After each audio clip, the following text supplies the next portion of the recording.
We're on live. Listen to the African History Network show. It's Thursday, December 16th, 2021. We're here broadcasting on 910 AM the Superstation, the future of radio. I'm your host, Brother Michael Imhotep. So we're going to also talk about Jimmie Lee Jackson. Jimmie Lee Jackson. When we talk about the Selma to Montgomery March in 1965, which and we deal with Bloody Sunday, March 7th, 1965, Bloody Sunday, with civil rights activists trying to cross the Edmund Pettus Bridge, that the impetus of that march was the shooting and killing of Jimmie Lee Jackson, who was a 26-year-old African-American man from Alabama, and he was participating in a civil rights march in February of February 18th, 1965. And he was shot by a Alabama state trooper, and he's going to die some days later. He dies on February 26, 1965. Well, Jimmie Lee Jackson was born December 16th, 1938. December 16th, 1938. Okay, so this is the birth date of Jimmie Lee Jackson. So we're going to talk some about his history.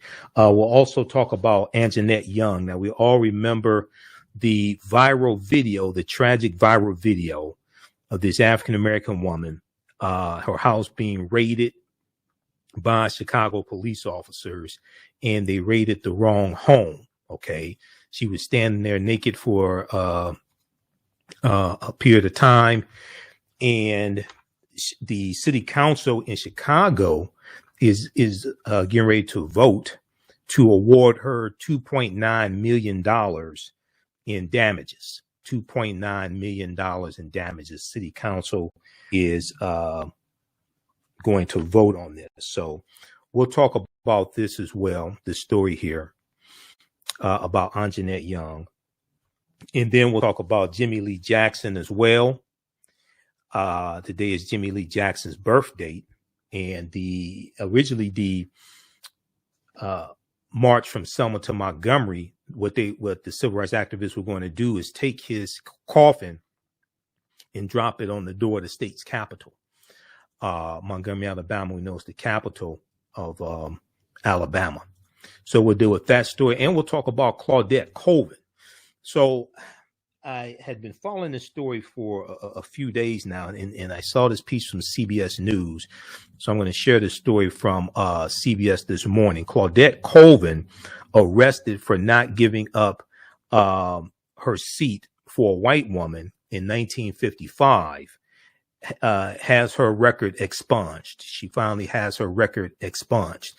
Now, many people have heard of Claudette Colvin because she refused to give up her seat on a bus in Montgomery, Alabama, 9 months before Rosa Parks. But what a lot of people, really don't know is that Claudette Colvin was the plaintiff.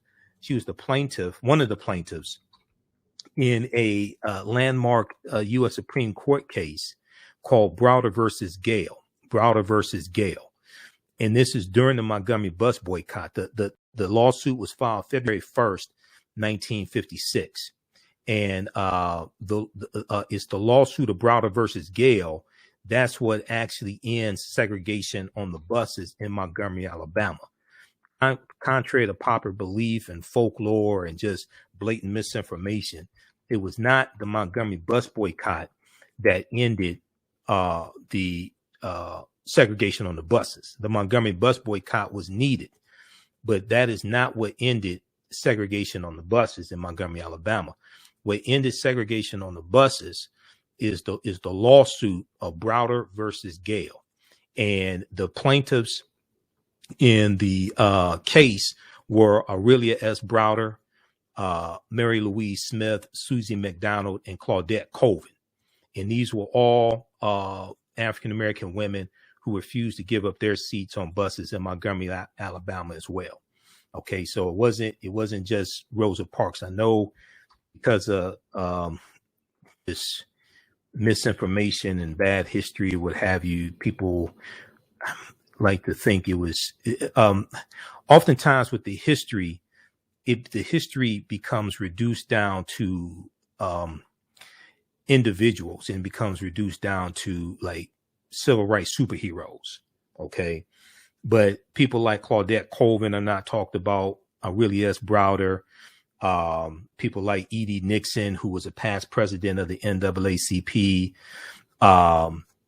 people like Joanne Robinson, who was the head of the Women's Political Council, and they had been trying to, they were fighting against segregation on the buses and segregation there in Montgomery, Alabama, before the bus boycott even starts. You know, a lot of this gets left out.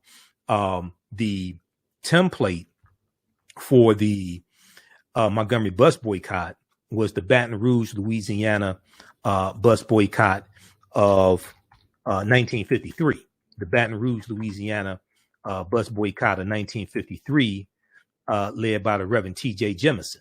Okay, that becomes the template of the Montgomery bus boycott. And you have Dr. King and Edie Nixon and others who are calling Reverend T.J. Jemison to get advice and guidance on maneuvering and handling the Montgomery bus boycott. Okay, so a lot of times when we deal with this history, unfortunately, this history gets reduced down to individuals as opposed to understanding the movements that give birth to the individuals and support the individuals. Okay, we'll continue this on the other side of the break. Listen to the African History Network show. I'm Michael Imhotep. We'll be back in a few minutes. African Spirit Cards specialize in the design and printing of high-quality African-centered note cards and stationery. African Spirit Cards breeds and rejoices in the African and African American experiences. They honor our African heritage in all that they do for you by proudly displaying the great motifs and ornamentations of the African world diaspora. They use African images, African proverbs, and many African languages to fully immerse their clients in the wisdom and history of and the connection to Africa. They understand the importance of having images around us that reflect who we are. These images also illustrate where we came from and what we desire to be. They are here to serve you. Follow them on Instagram at African Spirit Cards, that's African with a K. They have a wide selection. Check out their holiday selection at Etsy.com/shop/African Spirit Cards. That's Etsy, ETSY. You can give them a call at 313-995-3579, 313-995-3579. You can email them at janeldesigns@africanspiritcards.com. That's JANAL designs@africanspiritcards.com and place your order today. Mental health and well-being have long been a taboo subject in the so-called African American community. So I enlisted the help of mental health experts, thought leaders, and activists to help kill the ghost of Willie Lynch and heal from post-traumatic slave syndrome. We experience trauma a lot of times on a subconscious level. So sometimes something happens to us and we know that it's traumatizing, but we don't really recognize the extent of the trauma. Welcome back to the African History Network show right here on 910 AM Superstation Future Radio. I'm your host, Brother Michael Imhotep. It is Thursday, December 16th, 2021, and we are live. Calling numbers 313-778-7600. 313-778-7600 is the call-in number if you have a question or comment. If you want me to do a presentation for your group or organization, African American History Month is coming up, Kwanzaa is coming up, Dr. King Day, Women's History Month, Juneteenth, etc. Email me at ahnshow@africanhistorynetwork.com. ahnshow@africanhistorynetwork.com. You can also email me at TheAHNShow@africanhistorynetwork.com, and we can make that happen. We know Kwanzaa is coming up. I have a fantastic presentation on Kwanzaa and the African origins of Kwanzaa. Probably never seen anything like it before unless you've seen my Kwanzaa presentations in the past. And I also incorporate the film Black Panther into my Kwanzaa presentations as well, because we know there are 11 different African cultures represented in the film Black Panther also. And we know the word Wakanda is a Bantu word. And we know that the language spoken in the film Black Panther, isiXhosa, is a Bantu language. And Kiswahili is a Bantu language also. So we know that Kwanzaa is a Kiswahili word, and Kwanzaa is a Bantu language as well. Okay, so I connect all of this together in my presentations. All right, now let's see here. Okay, Shakita, I'm about to send this to you, and we're gonna go to clip 1 from NBC News. All right, so I want to go to this first story here, dealing with Anjanette Young.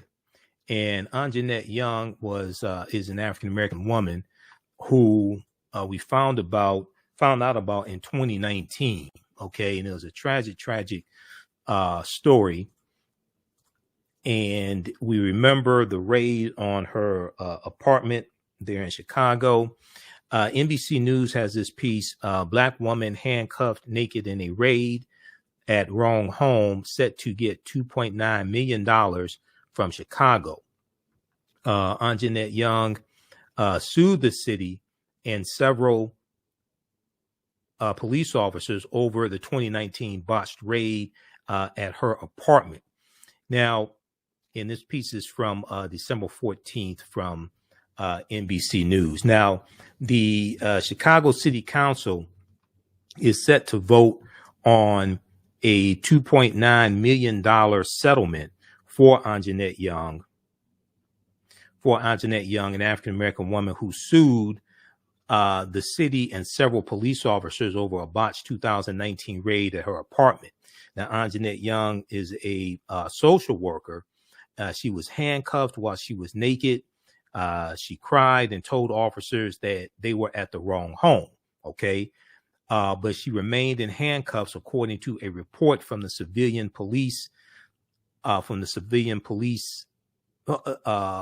Civilian Office of Police Accountability. Now, the city's, hold on just a second. Okay, so the city council's finance committee unanimously approved the settlement on Monday. The Chicago Tribune reported it will move on to the full city council's agenda for a vote on Wednesday. Now, Mayor Lori Lightfoot said she was comfortable with the settlement. The newspaper reported. She said, I think it is a good thing this matter is resolved, she said. And she said this at an unrelated news conference on Monday. She said this at an unrelated news conference on Monday. And that was Monday, December 13th. Now, the mayor's office and an attorney for Anjanette Young cannot immediately be reached for comment. I want to go to clip number 1 here. This is from NBC News, and this is about the settlement. Let's go to clip number 1, Shakita. She was restrained while getting ready for bed and was forced to stand handcuffed and naked as officers searched her residence. It turned out to be the wrong home. Today, Celia Meza, the city's corporation counsel, on why the city is agreeing to a $2.9 million settlement. She was left in a complete state of undress for 16 seconds after the officers entered, and that it took a full 10 minutes until she was allowed to get fully dressed. Meza suggests if the case went to trial, a jury might award Young up to $16 million for each second she was completely undressed. We all saw the way in which she was treated. At one point, the city requested sanctions against Young for sharing the video of the raid, but then the city backed off, saying they only wanted to sanction Young's attorney. The Finance Committee unanimously agreed to the settlement after some debate. I believe that we owed her more for the horrible way which she was treated that day. Mayor Lightfoot has personally apologized to Anjanette Young. I think it's a good thing that this matter is resolved.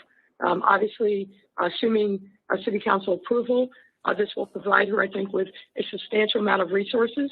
And I think that that's a good thing. It's a good thing for our city. We need to heal from this and move forward. Okay, so that was from NBC News from December 14th. Okay, that's from Tuesday, December 14th. Now, New York Times reported on December 15th, Wednesday, December 15th, Chicago woman who was handcuffed naked receives $2.9 million settlement. The Chicago City Council approved a settlement on Wednesday for Anjanette Young, a medical social worker who was forced to stand naked in front of a dozen police officers in 2019. Now, Chicago City Council approved a $2.9 million settlement on Wednesday. And we know the incident took place in February 2019. Chicago police burst into her apartment to execute a search warrant. The officers handcuffed Anjanette Young on the evening of February 21st, 2019, after they used a battering ram to enter her home. Anjanette Young, who's African American, stood naked for several minutes, screaming at officers, all of them men and most of them white. They had the wrong house. The police, who had been searching for a man with a gun, later learned that the person they were looking for had not lived in the apartment for at least 4 years. The person they were looking for had not lived in the apartment for at least 4 years. The city council voted 48-0 to approve the settlement on Wednesday, December 15th. A spokeswoman said. Now, if we go back to the piece from NBC News, Anjanette Young's first floor apartment was raided after Officer Elaine Aparangayo obtained a search warrant using information from an anonymous source. And I'm going to flip back over here to the piece from NBC News, and this is from the second page of the article from NBC News. Okay, so we have a botched police raid. Look at it, it reminds me of Breonna Taylor. Luckily, Anjanette Young wasn't killed by these police officers, but it reminds me of Breonna Taylor looking for somebody that wasn't there. So the officer obtained a search warrant using information from an anonymous source. The source told Officer Aparangayo, that an acquaintance had brandished an illegal weapon at a home, the report stated. Now, the target of the search warrant, who had been arrested previously, had a home address listed at an apartment building across the street and slightly south of Anjanette Young's apartment. The apartment building across the street. So your dumb ass had the wrong address. Okay. The report didn't say yo dumb ass. That's me. That's my editorial. All right. The target of the search warrant, who had been arrested previously, had a home address listed at an apartment building across the street and slightly south of Anjanette Young, the report said. It said the officer had information listing the target's address, but, quote, disregarded all of this information and instead relied exclusively on John Doe's statements, end quote. Okay, now I'm not sure that officer has been fired yet or not. Now, neither Anjanette Young nor her home were connected to the target or any criminal activity, the Police Accountability Office said. All right. And let's see here. Body camera video showed officers placing Young under arrest while she was naked.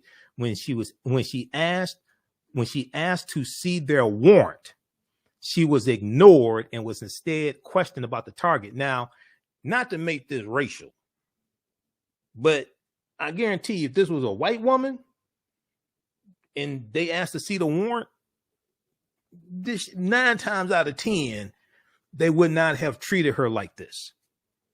If it was a white woman and she asked to see the warrant, 9 times out of 10, they wouldn't have treated her like this.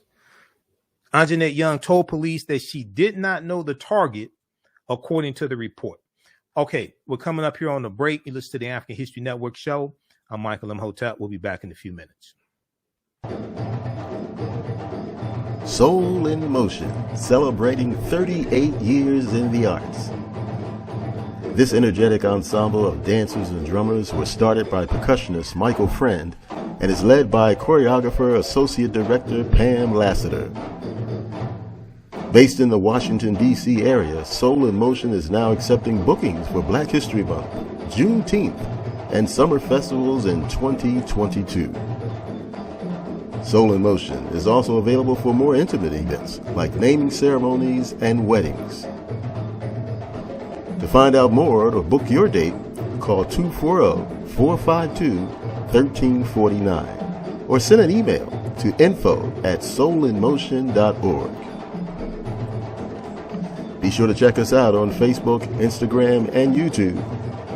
Soul in Motion, celebrating our history, our culture, our future. Soul in Motion.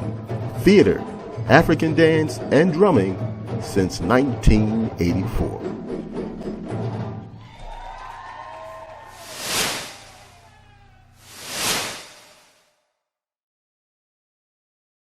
Mental health and well-being have long been a taboo subject in the so-called African American community. So I enlisted the help of mental health experts, thought leaders, and activists to help kill the ghost of Willie Lynch and heal from post-traumatic slave syndrome. We experience trauma a lot of times on a subconscious level. So sometimes something happens to us and we know that it's traumatizing, but we don't really recognize the extent of the trauma. On the African History Network show, we deal with current events in history and politics, education, economic empowerment, entrepreneurship, relationships, love, sex, health issues, and much, much more. Unfortunately, many people confuse what racism means. Racism is a power structure. It was laws and policies that put us in this predicament. It's going to be laws and policies that take us out. So when you control the radius of a man or woman's thoughts, you can control the compass of his or her actions because the mind can't do or teach what it doesn't know. We have it all on 910 AM Superstation. 910, the Superstation, Detroit's only African-American talk radio.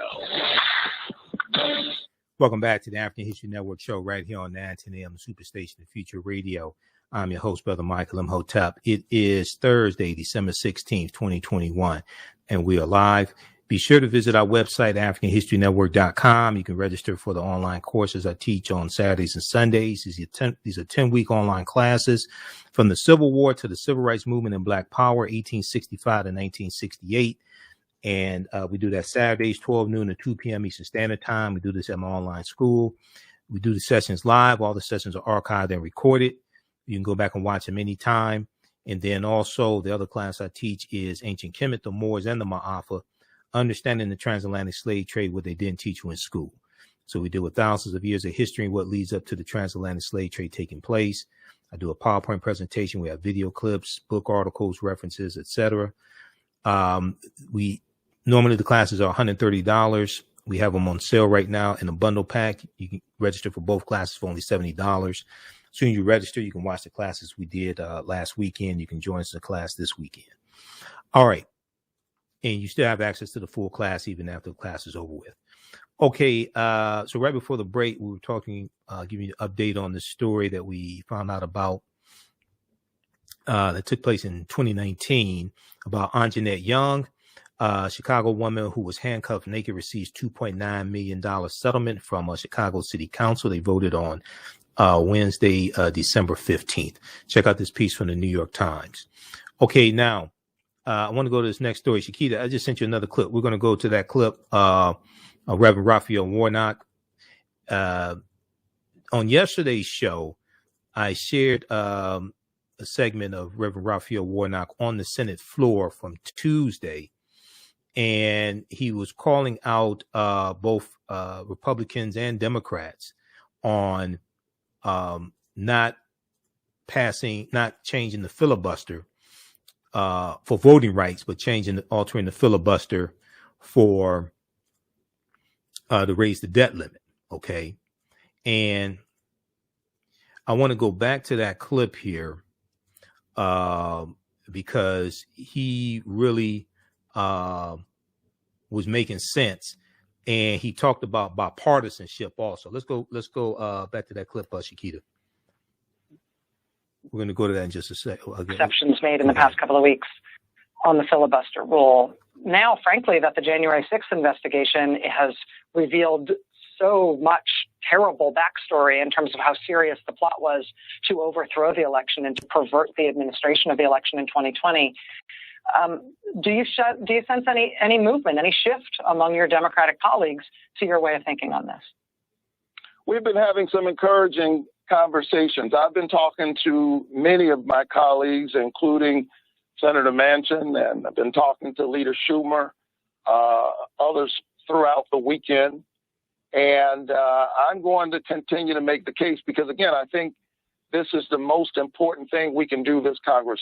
We make a terrible error of judgment if we behave as if these are ordinary times.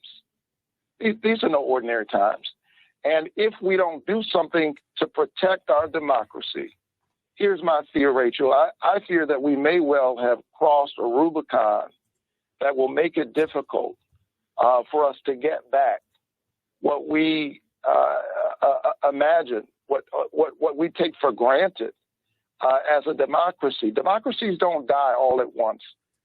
It's a little bit at a time. And anybody who's paying attention right now ought to be concerned. The good news is we have the power to act. We can do something about it. We proved it last week because, why? If we didn't act, the economy would be in crisis. And I thought seriously about voting against raising the debt ceiling, but I was thinking about the people back home. I was especially thinking about the most vulnerable members of our community who were not resilient, who would suffer a loss that perhaps is unimaginable if we didn't do the responsible thing. Well, I shudder to think what will happen to our democracy if we don't defend it. We changed the rule last week. We ought to do the same, live up to our duty. You know, politicians make a lot of promises when they're running for office.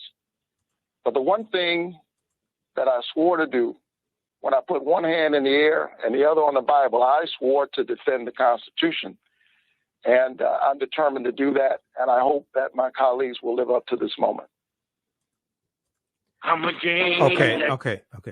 I want to go to the clip I just emailed you. That's also from the Rachel Maddow show. I think let's go to that clip at the 4-minute mark.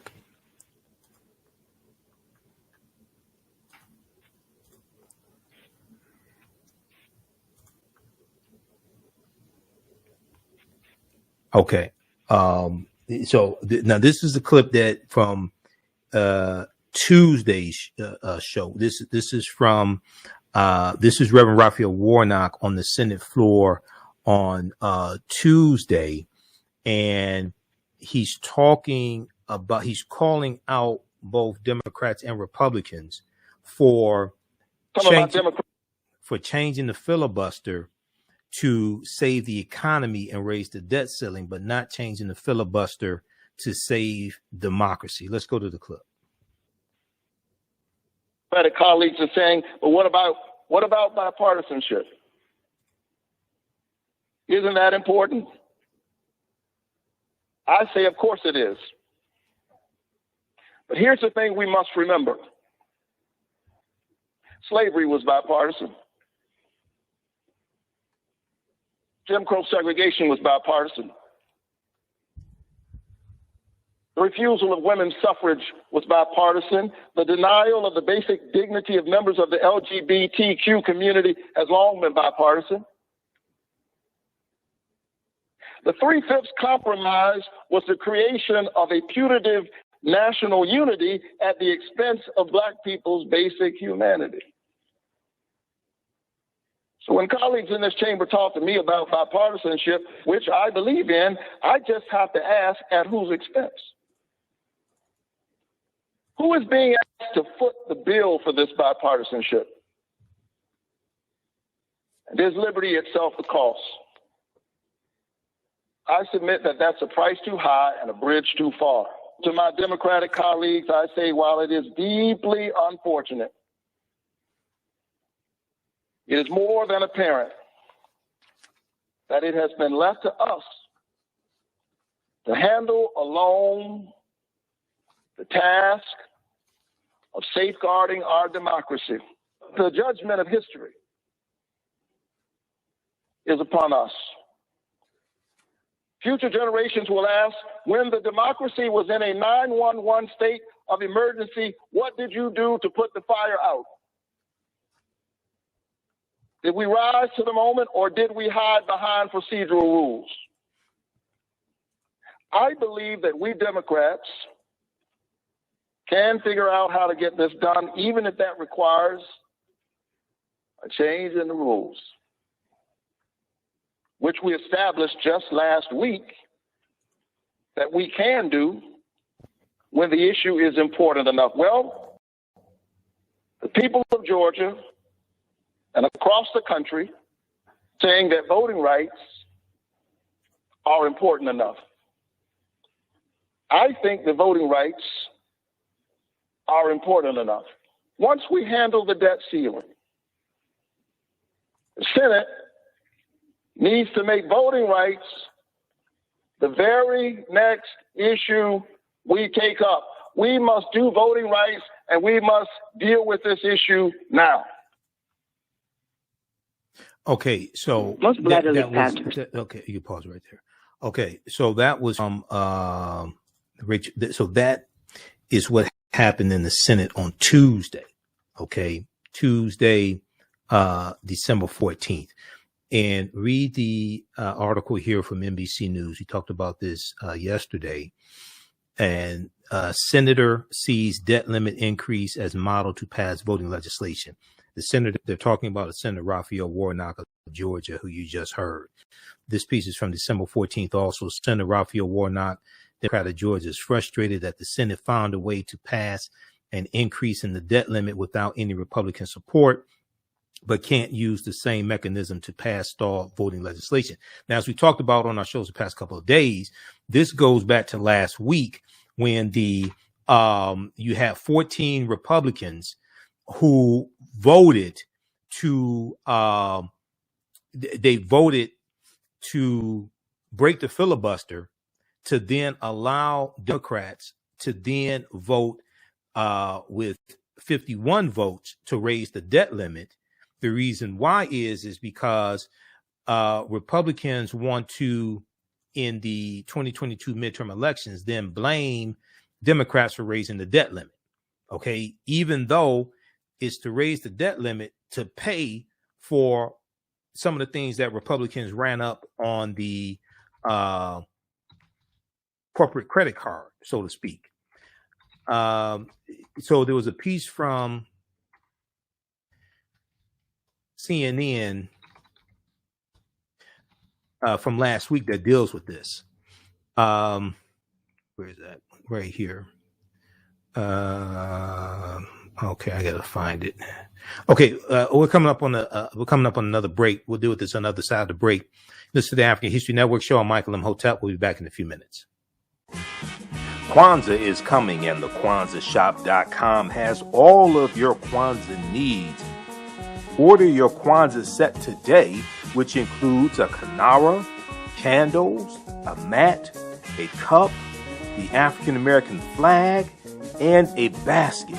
Visit the KwanzaaShop.com, the KwanzaaShop.com. They have kinara sets, which include a candle holder, candles, a mat, and a cup. Kwanzaa is December 26th through January the 1st. Add the early bird discount code for 10% off your order placed before November 28th. Visit the KwanzaaShop.com and place your order today.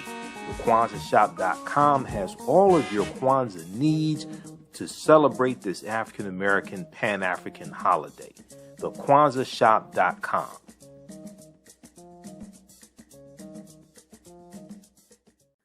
Welcome back to the African History Network show right here on 910 AM, the Superstation, the Future Radio.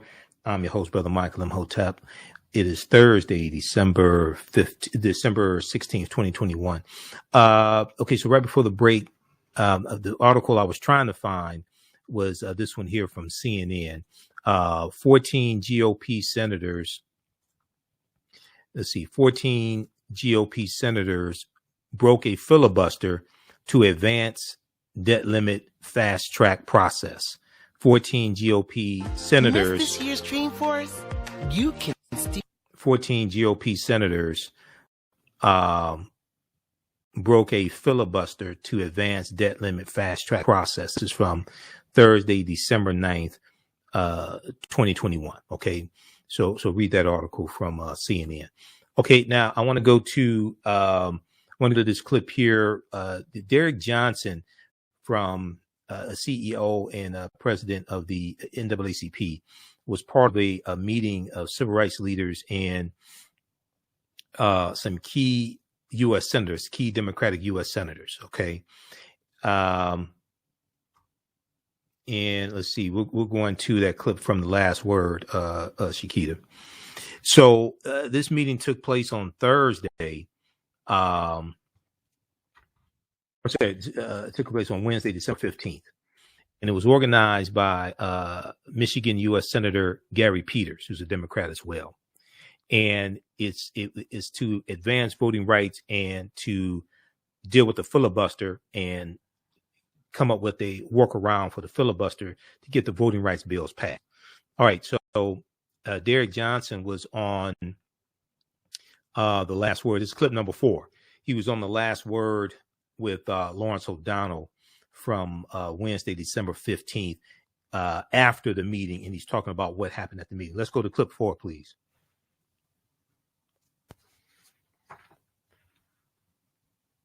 And again, happy holidays. Thank you. Thank you very much. And joining us now is Derrick Johnson, the president and CEO of the NAACP. He met with a group of senators virtually today to discuss the path forward for voting rights. Thank you very much for joining us tonight. John Hickenlooper, one of the senators in that meeting, after the meeting, came out and tweeted basically that there it is, enough, it's time to change the filibuster to protect voting rights. Did you know that Senator Hickenlooper was going to do that after the meeting? We didn't know he was going to do that. We are glad he did. The NAACP, along with our partners, Urban League and National Action Network, we issued a scorecard. And in that scorecard, we identified 13 members of the Senate who had incomplete. And we have worked aggressively since that point to get those senators to make the necessary commitments to ensure voting right protections was a priority before the end of the year. And so we're glad Senator Hickenlooper made that statement. Senator Bennett came on board in the midst of that meeting. Senator Peters organized the conversation. So we are moving this process forward. There is no more urgent issue before the Senate at this time than voting right protections. And we urge the Senate to ensure that our democracy is protected and to allow voters to fully engage in this democracy. Does Senator Sinema seem ready to change the Senate rule in order to pass this? Well, we were encouraged. She was on the phone. She didn't speak, but we were encouraged that she listened in. And it's really important to understand that this is not a partisan activity, and the needle have moved. The rules of 2005 and 2006, we live in a different political climate where individuals are willing to subvert democracy in order to score political points or advance partisan interests. That is anti-democratic, and we cannot be touting democratic principles globally as we did 2 weeks ago if we're not protecting democracy here domestically. I just want to note for the record in the audience, I've been in an awful lot of meetings with an awful lot of senators in situations like this. I've never heard of a senator not speaking. This was a group of 1, 2, 3, 4, about 6 senators. And to have one of them not speak at all, as you're telling us Senator Sinema did, is a pretty strange piece of Senate behavior. You heard Joe Biden today saying voting rights is now the number one issue. He said that with a clarity that he hasn't had before. Well, that is a shift from last week. That's a shift from last month. At NAACP and the civil rights community, we are clear. We cannot advance public policy if we're not protecting the right of voters to participate. But more importantly, after the first of the year, legislative bodies will be convening all across the country, but particularly in the South where majority of African Americans live, and they will be considering redistricting plan. This will be the first time since 1960 that we won't have a federal standard to ensure that racial gerrymandering or political gerrymandering is not the primary use or tool used to draw political boundary lines. So we must adopt voting right protections to ensure that voters can elect candidates of their choice and that we can have a true representative democracy. The Senate is a narrow one-lane road, and any legislation that's on it has to wait for the legislation that's in front of it. Build Back Better has always been in front of voting rights on that road. Is it time to let Build Better pull over to the side and have voting rights pass in front of it? Let's be clear, maybe a narrow road, but the bridge will collapse if we don't put our priorities in order. Priorities should be just as it was last week when they made exceptions and they lifted the standards in terms of our debt limit. We have to do the same thing for our democracy. The full faith and credit of this country is important. The full faith in our democracy is also important. So there should not be anything in terms of priority, voting rights protections for all American citizens. And that's the work of the NAACP. That's the work of the civil rights community. And this has to be a priority before the end of this calendar year. President Derrick Johnson of the NAACP, thank you very much for joining us tonight. Really appreciate it. Okay. All right. Pause right there. Okay. So that was from The Last Word with Lawrence O'Donnell, MSNBC. They haven't uploaded the clip yet. I had to go into the audio podcast to find that. I wish they make that video available, MSNBC. So check that out, msnbc.com. That's from December 15th, 2021. Now, we're running out of time here on 910 AM Superstation WFDF. Those watching on Facebook and YouTube, keep watching for a few more minutes. One of these stories we're going to get to tomorrow. We'll talk about Jimmie Lee Jackson tomorrow. We're going to squeeze in Claudette Colvin here for a minute. And we'll talk about this some more, Sunday. I'll be on Roland Martin Unfiltered on Friday. So check me out there. We'll post it on our Facebook fan page, The African History Network, and my YouTube channel, Michael Imhotep. Visit our website, AfricanHistoryNetwork.com. You can register for the online courses I teach on Saturdays and Sundays dealing with history. Saturdays, it's from the Civil War to the Civil Rights Movement and Black Power, 1865 to 1968. And Sundays, it is Ancient Kemet, the Moors, and the Ma'afa, understanding the transatlantic slave trade, what they didn't teach you in school. We have a special bundle pack. You can register for both classes for only $70. We do the sessions live. They're all archived and recorded. You can go back and watch it anytime. And if you want me to do a presentation for your group or organization, email me at AHNshow@AfricanHistoryNetwork.com, AHNshow@AfricanHistoryNetwork.com.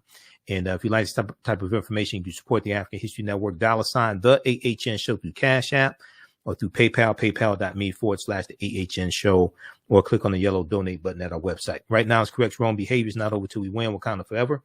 We'll talk to you tomorrow. Peace.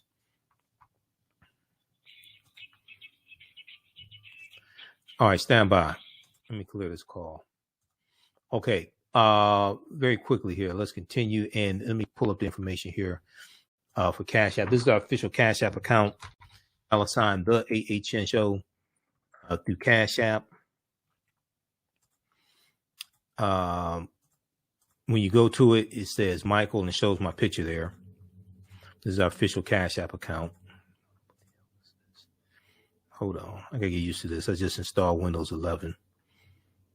And I'm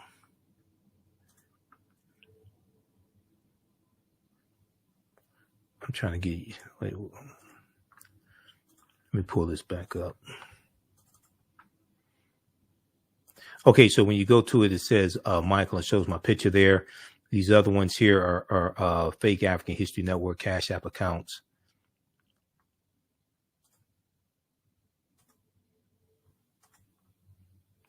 All right.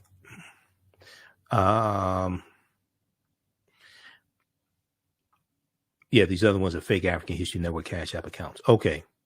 So, all right, let's continue.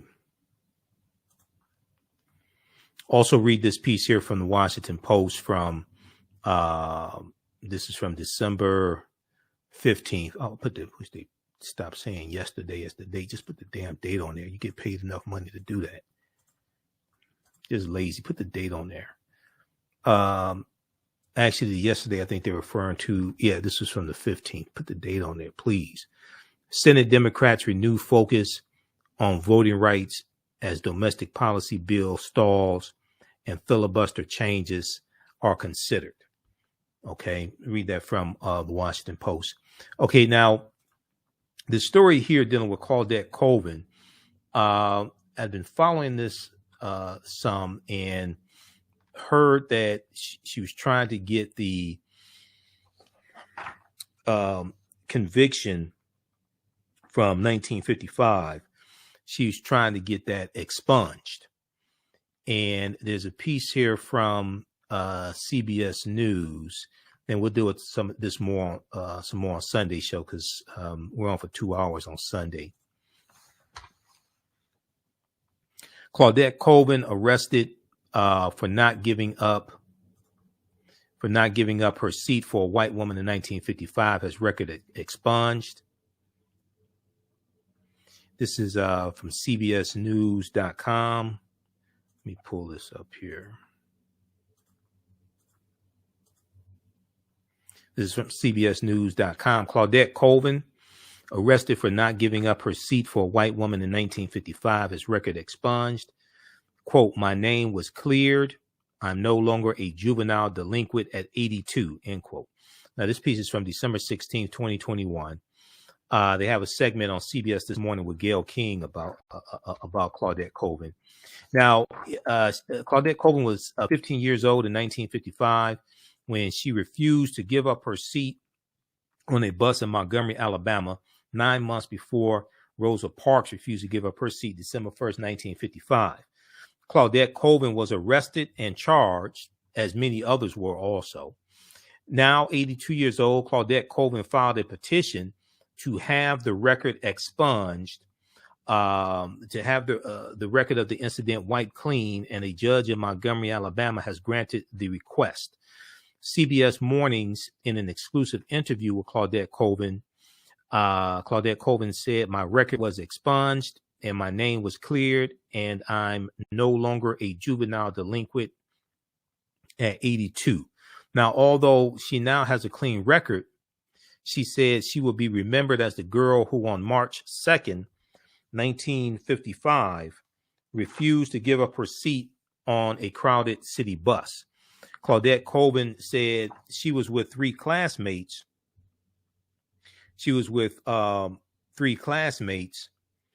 And sitting in the section that was allowed for colored people. She was sitting in the section that was allowed for colored people when a white woman boarded and moved to the back of the bus, hoping to take a seat. Now, at that time, Claudette Colvin, hold on, let's see where we go here.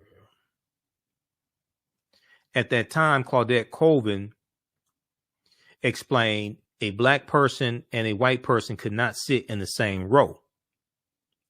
She said, quote, "In segregated law, a colored person could not sit across the aisle from a white person," end quote. She said they had to sit behind the white person to show that they were superior and the colored person was inferior. Okay. She said in segregated law, a colored person could not sit across the aisle from a white person. They had to sit behind the white person to show that they were superior. The white person was superior, and the colored person was inferior. Now, here's a picture of Claudette Colvin when she was 15 years old.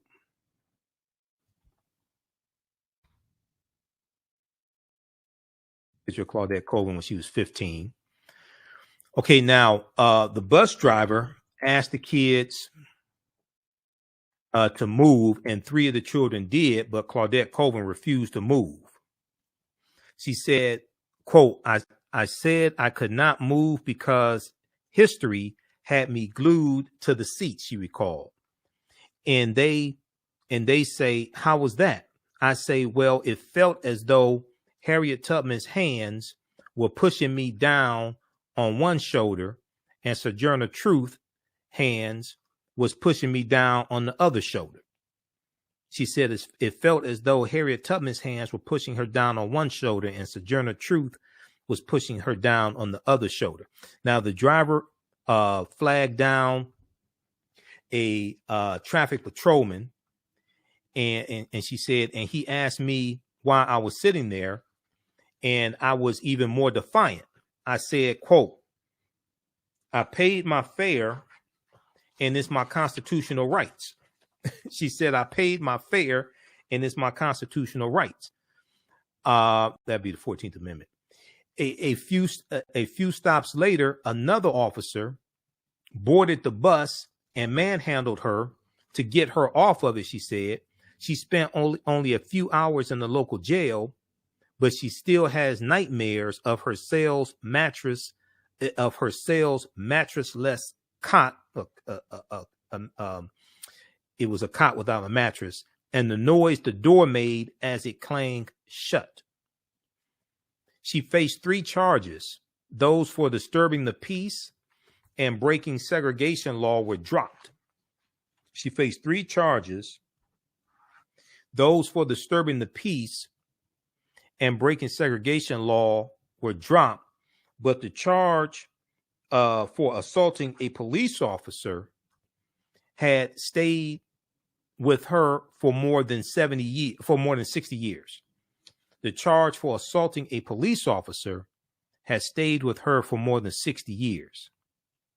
Claudette Colvin said, quote, they said I clawed the policeman and I kicked the police. I didn't do all of that, she said. Now, after the incident, she continued to fight for civil rights and was one of the 4 plaintiffs who successfully ended bus segregation in Alabama in the landmark U.S. Supreme Court case of Browder versus Gale, the November 1956 Supreme Court decision. Then it was appealed, and then the final verdict was December 1956. Attorney Fred Gray was the attorney, and he was her attorney. Fred Gray was the attorney he filed the lawsuit February 1st, 1956.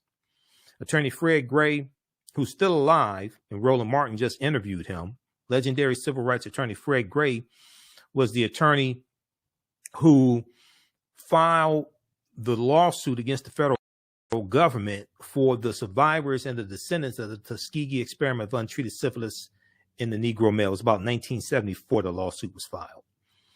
Now, attorney Fred Gray, portrayed by Cuba Gooding Jr., Cuba Gooding Jr. in the film Selma, went on to defend Martin Luther King Jr. and Rosa Parks. Claudette Colvin moved to New York, where she worked as a nurse's aide for decades and became a mom. On Friday, the man who expunged her record, Judge Calvin Williams, flew to Texas from Montgomery, Alabama to surprise her. It was the first time the two met face to face. Okay. And there's a picture of his African-American judge.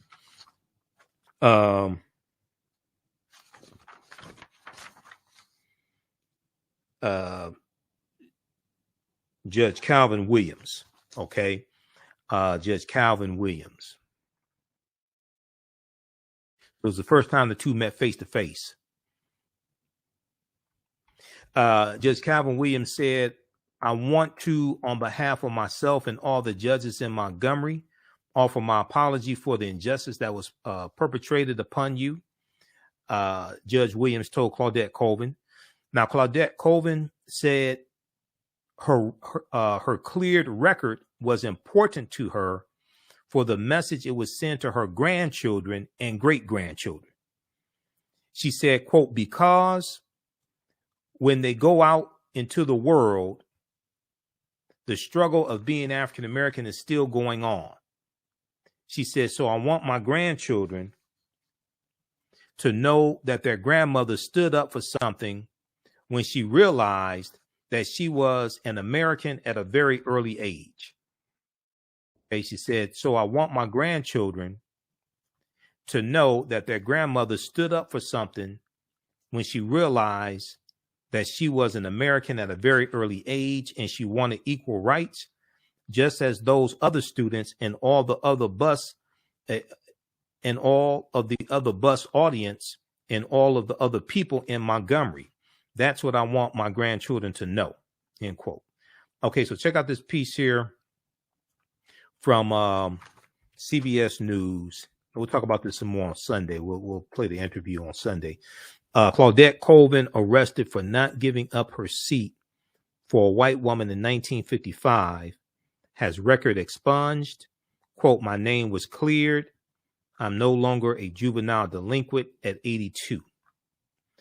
Okay, so that's some good news there.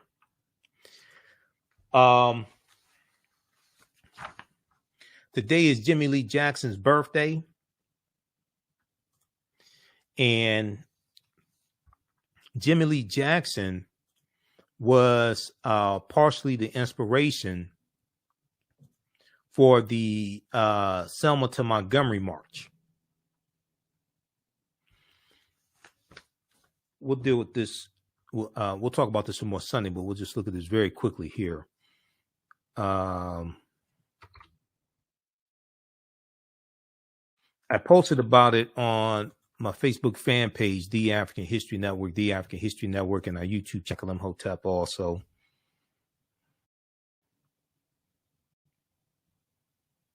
So Jimmie Lee Jackson was born in 1938, December 16th, 1938, in Marion, Alabama. We know that he was shot in February 1965 at a civil rights protest. It was actually protesting the killing of it was protesting the arrest of James Orange, who was a field secretary for SCLC. And let me go to the article that we posted. All right. Okay, hold on. Where is that?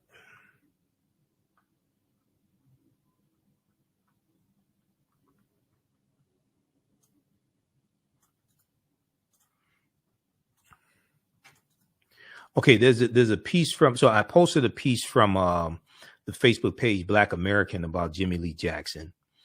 Today is his birthday, but there's also an article from biography.com on Jimmie Lee Jackson as well.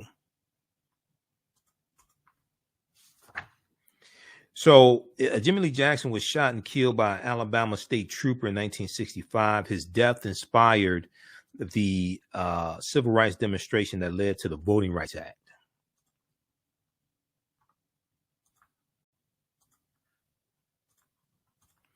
And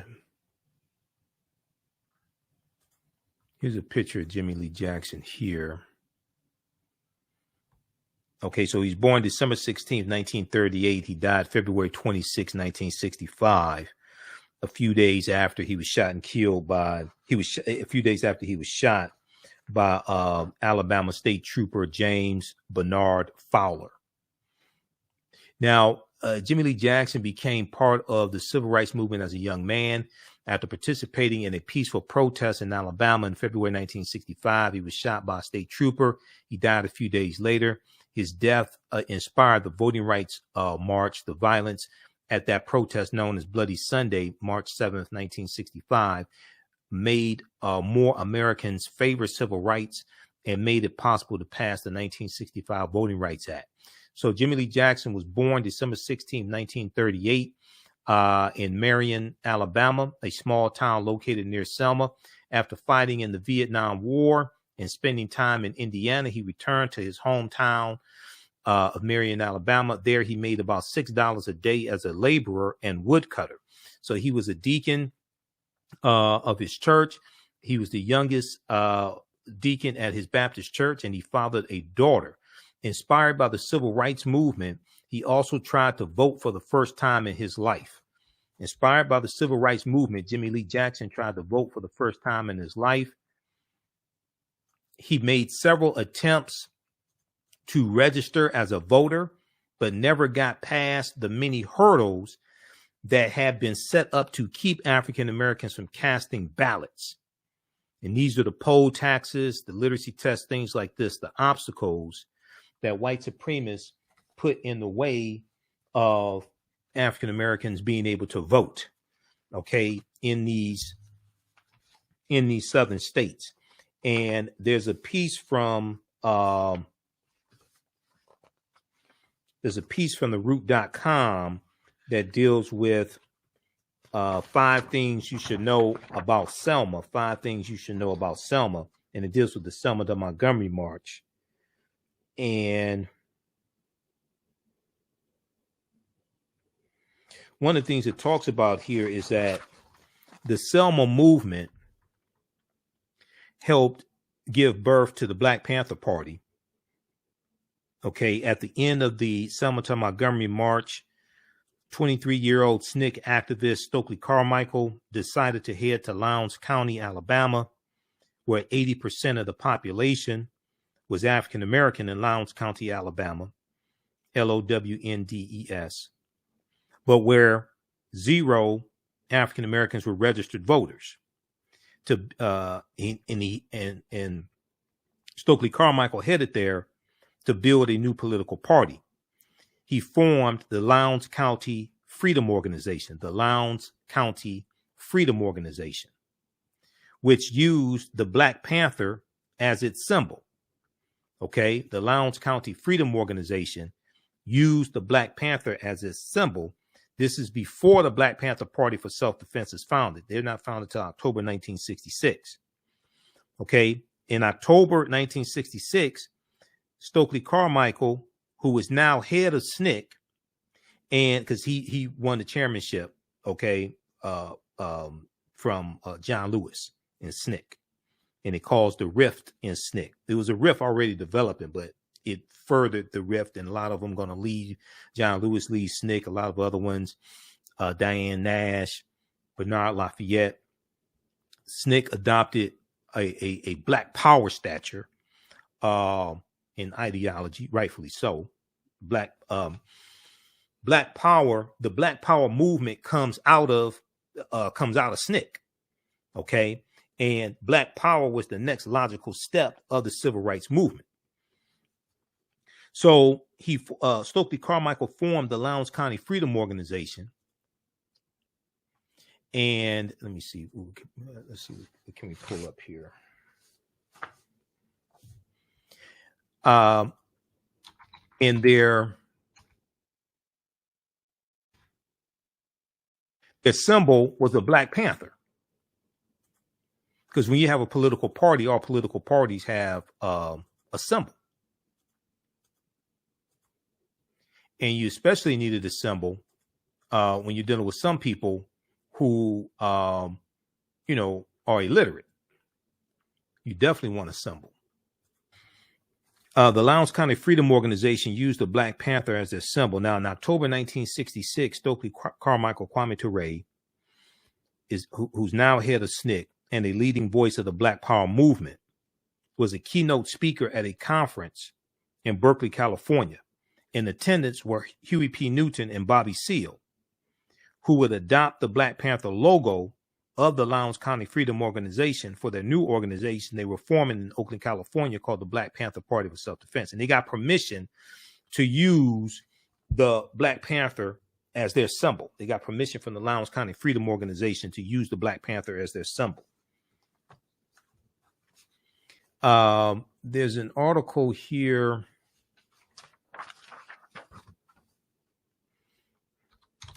from the root, and we'll talk more about this on Sunday's show because I have 2 hours on Sunday. We're on at 9 p.m. Eastern Standard Time on Sunday.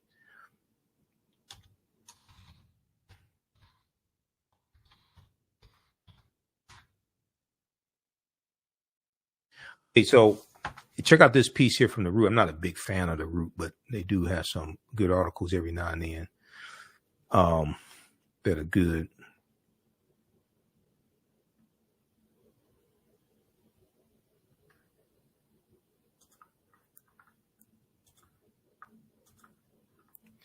Okay, this piece here from theroot.com.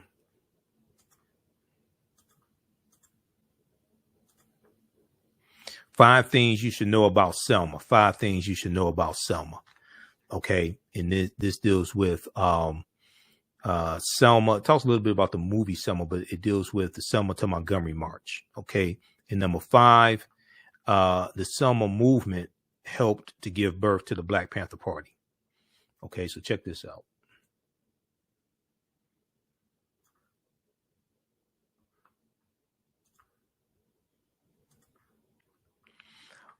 All right, now let's see here. Where are we?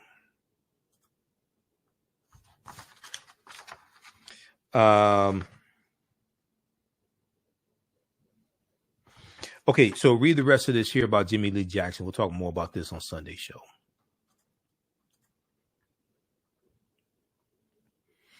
He was shot February 18th, 1965. Now, he was shot trying to defend and protect his mother and his grandfather. It was at a protest over the arrest of James Orange.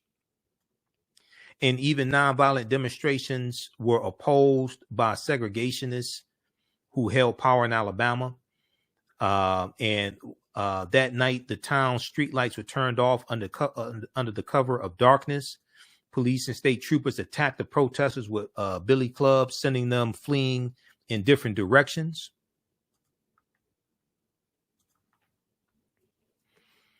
Still pursued by officers, Jimmie Lee Jackson and other demonstrators went into a restaurant.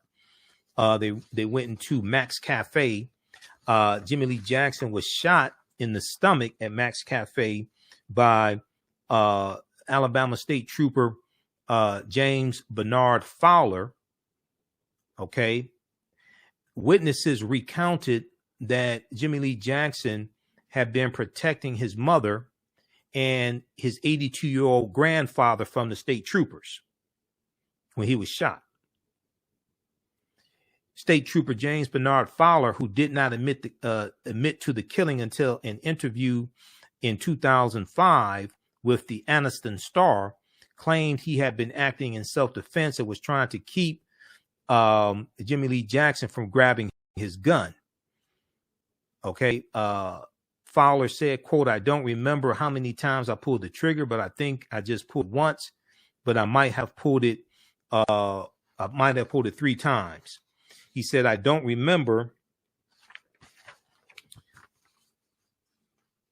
Okay, he said, I don't remember. He said, I didn't know his name at the time, but his name was Jimmie Lee Jackson. He weren't dead. He didn't die that night, but I heard about a month later he died. So he died a few days later on February 26, 1965.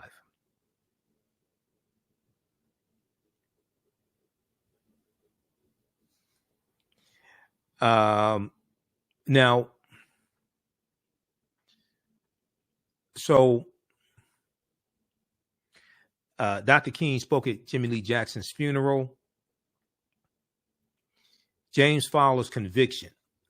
James Fowler, the state trooper who confessed to the killing of Jimmie Lee Jackson, did not face immediate repercussions following the fatal shooting. It wasn't until the year 2007, 42 years after Jimmie Lee Jackson's death, that former state trooper James Fowler was arrested and charged with first and second degree murder.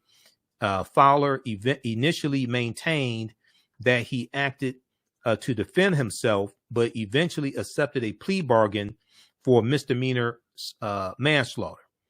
Okay, he received a 6-month jail sentence, but served only 5 months and was released in July 2011 because of health problems. In 2011, the FBI began investigating James Fowler's role in the 1966 death of Nathan Johnson, another African-American man who Alabama State Trooper James Fowler had fatally shot after he stopped Nathan Johnson for suspicion of drunk driving. Now, James Bernard Fowler died of pancreatic cancer on July 5th, 2015 at the age of 81. Okay, so read more about Jimmie Lee Jackson here at biography.com. This piece here is on Jimmie Lee Jackson, whose death helped inspire the Selma to Montgomery March. And that's a march for voting rights. But initially the march was going to be to take the casket of Jimmie Lee Jackson and drop it at the door of the state capitol. All right. If you like this type of information, you can support the African History Network, $ the AHN Show through Cash App, $ the AHN Show through Cash App. Also through PayPal, paypal.me/the AHN Show, paypal.me/the AHN Show, and at our website, AfricanHistoryNetwork.com, AfricanHistoryNetwork.com. We're 6 days a week. This helps us keep doing the research and stay on the air and keep broadcasting, pay some of the bills, etc. When you go to our Cash App account, $ the AHN Show, SHOW, it says Michael and shows my picture there. These other ones here are fake African History Network Cash App accounts. African American business owners, post the name of your business here on the thread of the broadcast. We'll let you know how you can advertise with the African History Network. Email us at ahnshow@africanhistorynetwork.com, ahnshow@africanhistorynetwork.com. Our current promotion is buy 1 month, get 2 months free. We take your 30-second, 60-second commercial and we put it into the when we rebroadcast these shows. We put your commercial into the rebroadcast of these shows, but also it will be in the audio podcast of our shows as well. We're on 10 different audio podcast platforms, including iHeartRadio, Castbox, FM Player, TuneIn. So email us at ahnshow@africanhistorynetwork.com. We'll let you know how you can advertise with the African History Network. All right, we have to get out of here.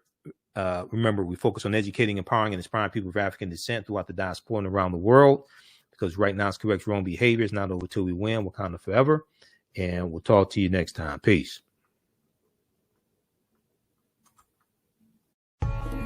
African Spirit Cards specialize in the design and printing of high-quality African-centered note cards and stationery.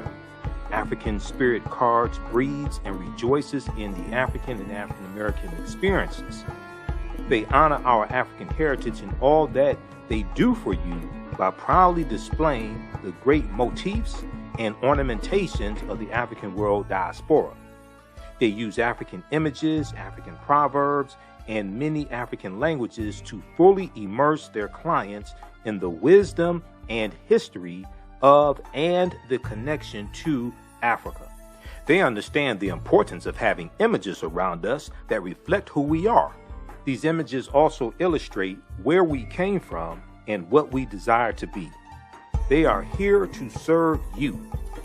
Follow them on Instagram at African Spirit Cards, that's African with a K. They have a wide selection. Check out their holiday selection at etsy.com/shop/African Spirit Cards. That's Etsy, ETSY.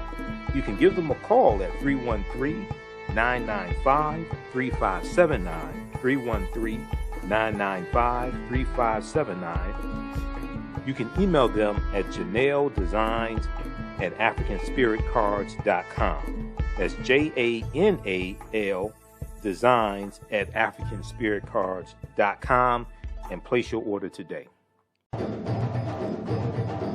Soul in Motion, celebrating 38 years in the arts.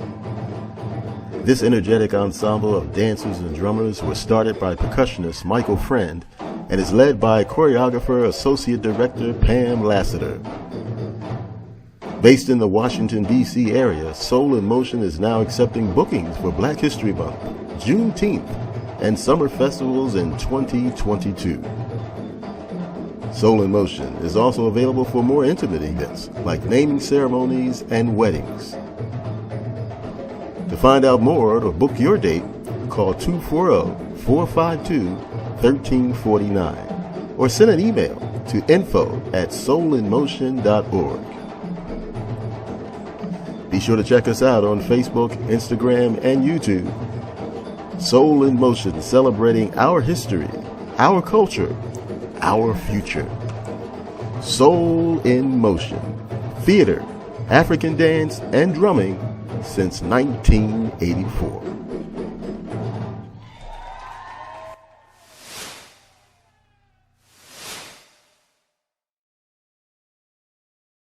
Mental health and well-being have long been a taboo subject in the so-called African American community. So I enlisted the help of mental health experts, thought leaders, and activists to help kill the ghost of Willie Lynch and heal from post-traumatic slave syndrome. We experience trauma a lot of times on a subconscious level. So sometimes something happens to us and we know that it's traumatizing, but we don't really recognize the extent of the trauma. Kwanzaa is coming, and the KwanzaaShop.com has all of your Kwanzaa needs. Order your Kwanzaa set today, which includes a kinara, candles, a mat, a cup, the African American flag, and a basket. Visit the KwanzaaShop.com, TheAHNShow.com. They have kinara sets, which include a candle holder, candles, a mat, and a cup. Kwanzaa is December 26th through January the 1st. Add the early bird discount code for 10% off your order placed before November 28th. Visit the KwanzaaShop.com and place your order today. The KwanzaaShop.com has all of your Kwanzaa needs to celebrate this African American Pan-African holiday. The KwanzaaShop.com.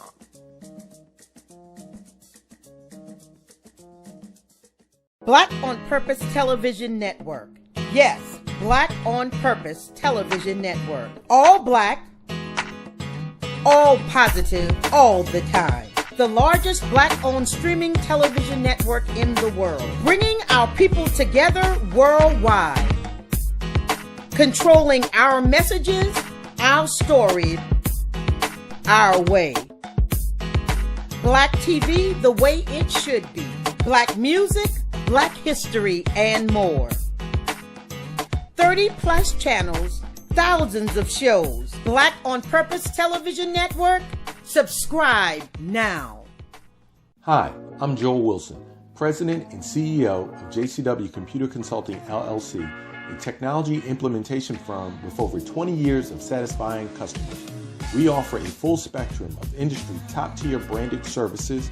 We are an authorized partner or reseller for Lenovo, Zoom, T-Mobile, Microsoft 365 and Surface tablets, Google Workspace, Acer, Asus, Samsung, PCmatic security software, and many more. Our online store features laptops, Chromebooks, computers, printers, accessories, and software. Businesses, take advantage of our free 1-hour Zoom tech consultation and know we offer top nationwide high-speed internet service providers, voice over IP, and cellular phone services. Home users, don't miss our current in-stock Chromebook inventory. Please visit us at jcwcc.com or call